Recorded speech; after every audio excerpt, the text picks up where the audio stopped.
तीन वैल्यूज मिलते हैं, that is x equals to 1 जिसका क्यूब 1 होता है, और इसके जो बाकी दो रूट्स हैं वो इमेजिनरी रूट्स हैं, दैट इज -1/2 प्लस √3/2 आयोटा, और जो दूसरा है दैट इज -1/2 माइनस √3/2 आयोटा।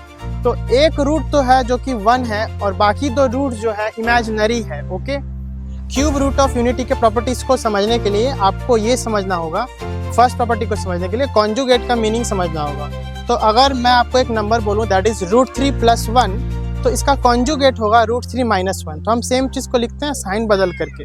तो अब आप जब कॉन्जुगेट का मतलब समझ गए हो, तो अभी आपको मैं क्यूब रूट ऑफ यूनिटी में उसके जो दो रूट्स है उसके कॉन्जुगेट के बारे में एक प्रॉपर्टी बताने जा रहा हूँ, दैट इज ओमेगा का कॉन्जुगेट ओमेगा स्क्वायर होता है और ओमेगा स्क्वायर का कॉन्जुगेट ओमेगा होता है। तो इसका मतलब क्या है, सिंपल वर्ड्स में समझते हैं। मान लो कि हमारे पास जो इसके तीन सोल्यूशंस आए थे, एक तो 1 था, बाकी थे इमेजिनरी रूट्स, उसमें से किसी एक को आप लेते हो और अगर आप उसका स्क्वायर करते हो तो आपको वो दूसरा रूट मिलता है। अगर आप वो थर्ड रूट लेते हो उसका स्क्वायर करते हो तो आपको वो पहला इमेजिनरी रूट मिलता है। मीन्स दोनों इमेजिनरी रूट आपस में कनेक्टेड है।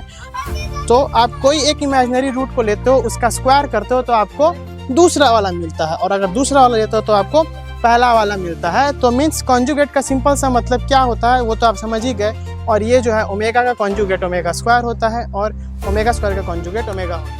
हो गया। तो आइए बढ़ते हैं नेक्स्ट प्रॉपर्टीज की तरफ। तो हमारा जो नेक्स्ट प्रॉपर्टी है दैट इज, अगर हम इन सब में मॉड लगाएं, यानी इनका मैग्नीट्यूड निकालने की कोशिश करें मॉड लगाकर, तो मॉड ऑफ ओमेगा या फिर मॉड ऑफ ओमेगा स्क्वायर या फिर मॉड ऑफ 1, तो इसका फाइनल आउटपुट जो है जो कि होगा 1।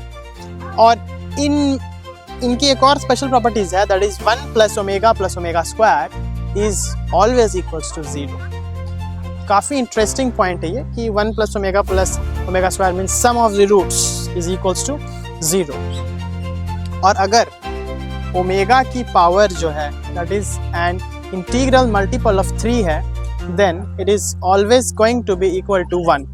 यानी अगर ओमेगा का जो पावर है वो 3 का मल्टीपल है तो वो 1 होगा। ओके, और बढ़ते हैं नेक्स्ट टॉपिक की तरफ कि अगर हमारे पास एक एक्सप्रेशन है that is 1 + omega + omega square, 1 को अगर हम पावर रेस करें दैट इज p, ओमेगा के भी पावर रेस करके p लिखते हैं और ओमेगा स्क्वायर की भी पावर को p लिखते हैं। और अगर p यहाँ पर एक इंटीग्रल मल्टीपल ऑफ 3 का है, 3 का मल्टीपल है, then the answer will be 3। और अगर p 3 के मल्टीपल के अलावा कुछ भी और है then the answer is not 3 is equals to 0।